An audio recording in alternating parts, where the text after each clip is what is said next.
श्री शिवाय नमस्तुभ्यम। अध्याय 3 प्रारंभ। सूत जी कहते हैं, महर्षियों, जब नारद मुनि की इच्छा अनुसार वहां से चले गए तब भगवान शिव की इच्छा से माया विशारद श्री हरि ने तत्काल अपनी माया प्रकट की। उन्होंने मुनि के मार्ग में एक विशाल नगर की रचना की जिसका विस्तार 100 योजन था। वह अद्भुत नगर बड़ा ही मनोहर था।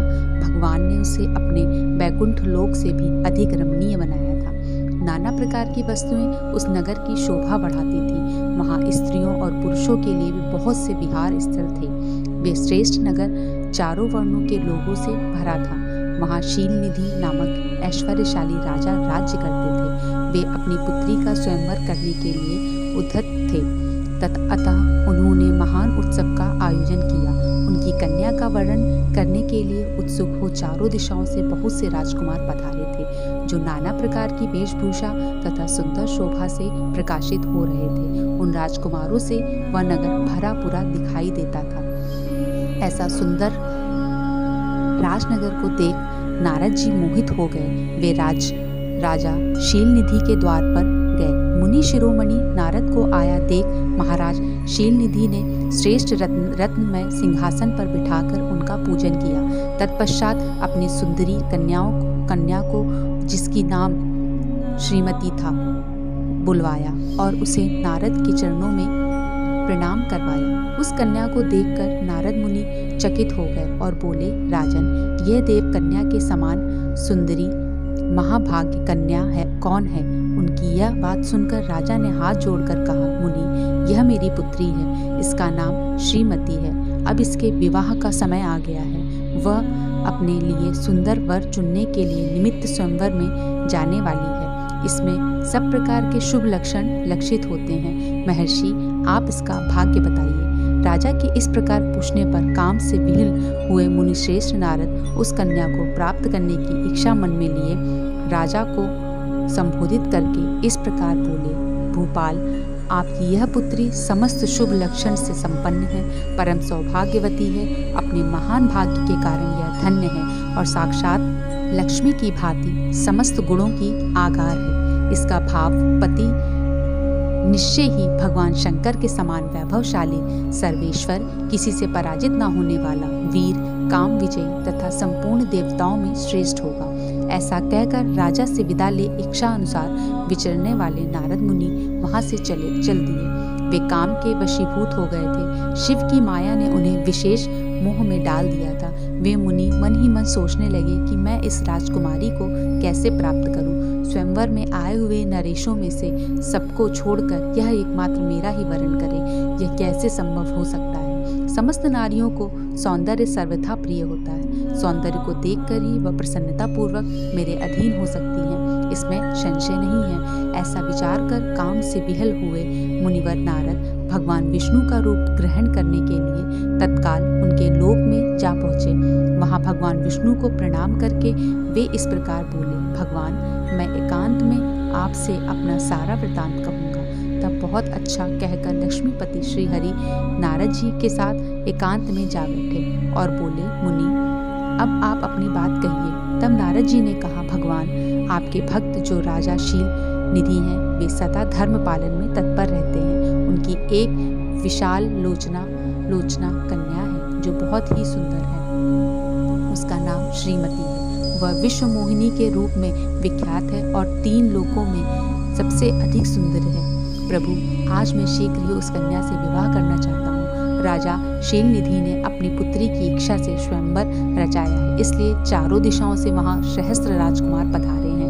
नाथ, मैं आपका प्रिय सेवक हूँ, अतः आप मुझे अपना स्वरूप दे दीजिए, जिससे राजकुमारी श्रीमती निश्चय ही मुझे वर ले। सूत जी कहते हैं, महर्षियों, नारद मुनि की ऐसी बात सुनकर भगवान मधुसूदन हंस पड़े और भगवान शंकर के प्रभाव का अनुभव करने लगे।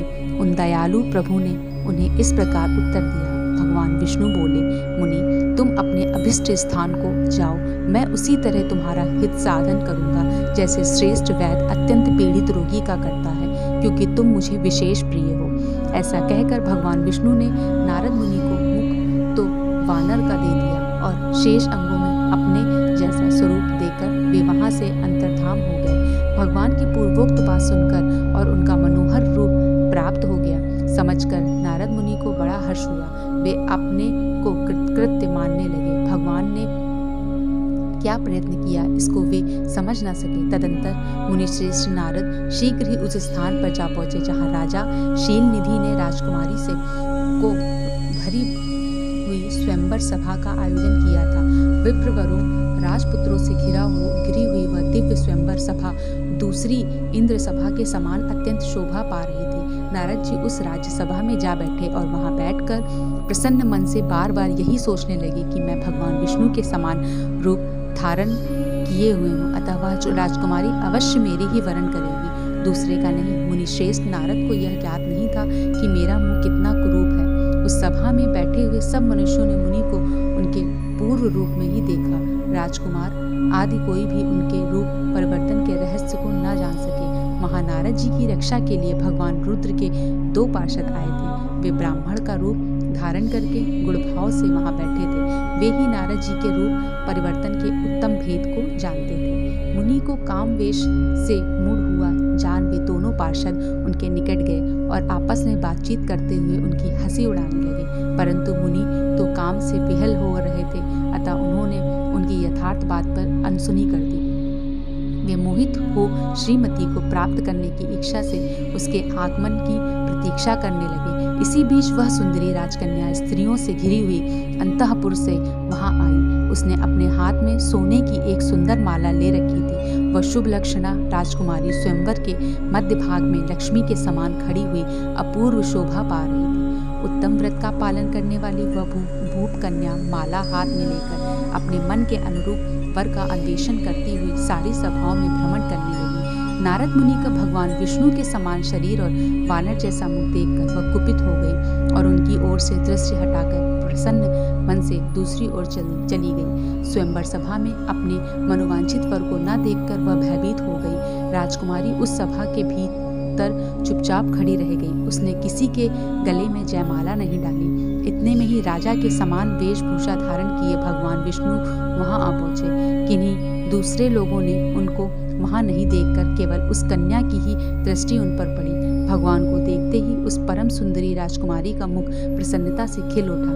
उसने तत्काल ही उनके कंठ में वह माला पहना दी। राजा का रूप धारण करने वाले भगवान विष्णु उस राजकुमारी को साथ लेकर तुरंत अदृश्य हो गए और अपने धाम में जा पहुंचे। इधर सब राजकुमार श्रीमती की ओर से निराश हो गए। नारद मुनि तो काम वेदना से आतुर हो रहे थे, इसलिए वे अत्यंत विह्वल हो उठे। तब वे दोनों विप्र रूपधारी ज्ञान विशारद रुद्रगण काम विह्वल नारद जी से उसी क्षण बोले। रुद्रगणों ने कहा, हे नारद, हे मुनि, तुम व्यर्थ ही काम से मोहित हो रहे हो और सौंदर्य के बल से राजकुमारी को पाना चाहते हो।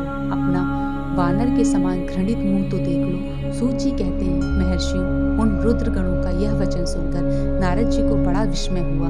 वे शिव की माया से मोहित थे। उन्होंने दर्पण में अपना मुख देखा। वानर के समान अपना मुंह देखकर वे तुरंत ही क्रोध से जल उठे और माया से मोहित होने के कारण उन दोनों शिवगणों को वहां शाप देते हुए बोले, अरे तुम दोनों ने मुझ ब्राह्मण का उपहास किया है, अतः तुम ब्राह्मण के वीर से उत्पन्न राक्षस हो जाओ। ब्राह्मण की संतान होने पर भी तुम्हारे आकार राक्षस के समान ही होंगे। इस प्रकार अपने लिए शाप सुनकर वे दोनों ज्ञान शिरोमणि शिवगण मुनि को मोहित जानकर कुछ नहीं बोले। ब्राह्मणों, वे सदा सब घटनाओं में भगवान शिव की ही इच्छा मानते थे, अतः उदासीन भाव से अपने स्थान को चले गए और भगवान शिव की स्तुति करने लगे। अध्याय 3 समाप्त। श्री शिवाय नमस्तुभ्यं।